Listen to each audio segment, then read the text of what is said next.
It's a good thing I was wearing my seatbelt. I couldn't put it on myself, though. Mom had to do it for me. And what your mom did for you is like what Jesus did for us.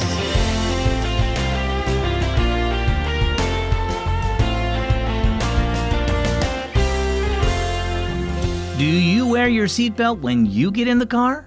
My name is Zach, and this is Keys for Kids. Well, I hope you wear your seatbelt when you're in the car, because in America, there's a law that say you have to wear a seatbelt.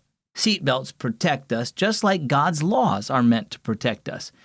But what if it were impossible for you to buckle your seatbelt? You would need someone else to do it, and that's how it is with God's law.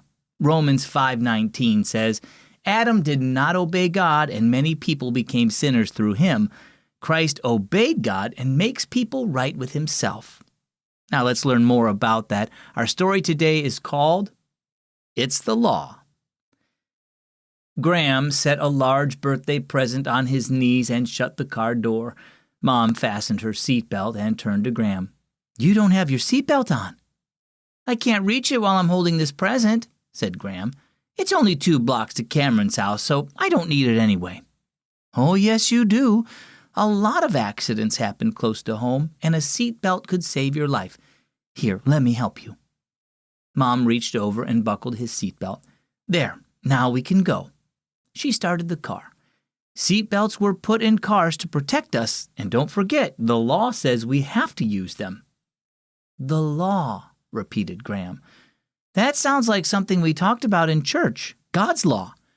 God gave us rules like the 10 Commandments to protect us and help us live good lives, but no one could obey them, so that's why Jesus had to die for us. Or something like that. I didn't understand all of it. Just then, a ball bounced into the street in front of them.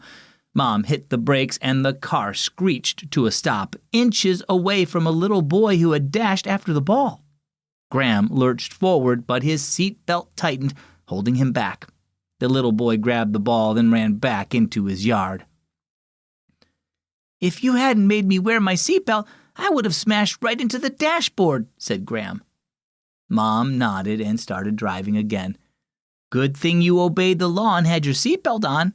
But were you able to buckle it yourself? No, said Graham. I was holding Cameron's present, so you had to buckle it for me. And that's what Jesus does for us, said Mom. Sin is like that present you're holding. It makes us unable to obey God's law.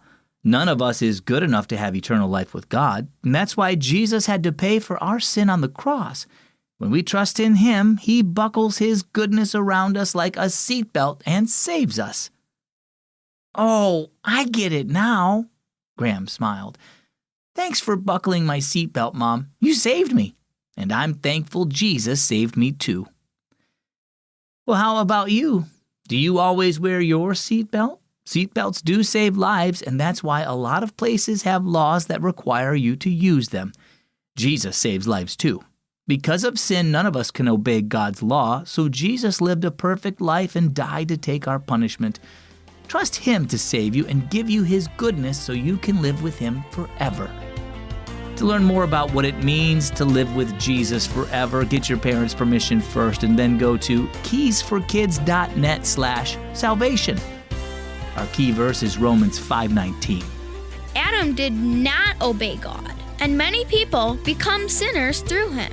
Christ obeyed God and makes many people right with himself. And our key thought for today, Jesus saves lives. Build your faith over the summer by joining Word with Zach. When you do, you'll be challenged to read the Keys for Kids devotional every day to keep learning about Jesus, even when school is out. Sign up with your mom and dad right now at wordwithzach.org. That's wordwithzach.org. I'm Zach with Keys for Kids.